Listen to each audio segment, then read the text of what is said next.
help you? Yeah, I'm having a headache. Okay, how would you rate your headache on a pain scale of 0 to 10, 10 being the absolute worst? Like a 7.5 or 8.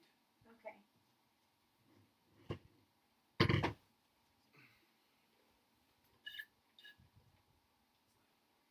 I noticed that your left hand is a little bit weaker. Can you squeeze my fingers? Can you squeeze my fingers on this side? That is much stronger. Okay, let me listen to you real quick. Okay.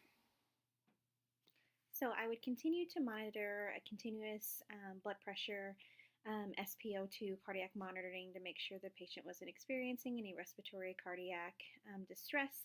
But I would pay close attention to the blood pressure because we worry about high blood pressures and headaches with an increased intracranial bleed.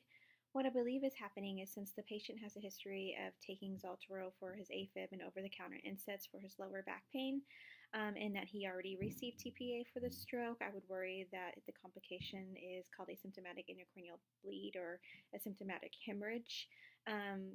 We would worry about all those factors, internal bleeding, like I said, increased intracranial pressures. We would notify the physician of the patient's change of status so that he could hopefully transfer their patient to a neurological intensive unit where they could closely monitor the patient's neurological status, the patient's intracranial bleeds, and also the patient's motor weakness, function, that kind of stuff.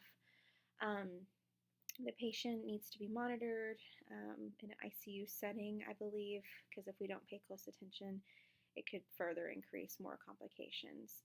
The medications I feel like are appropriate other than the Zoltero. We would want to maybe get a consult with the cardiologist to change something in his plan of care since he's already having a complication from the TPA administration.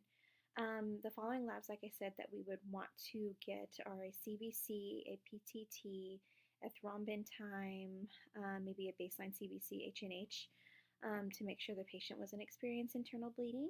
The diagnostic test I would want the patient to have is a CT scan. I would want like a CT scan and then continually reassess if the issue is getting better with further CT or MRI scans. Thank you.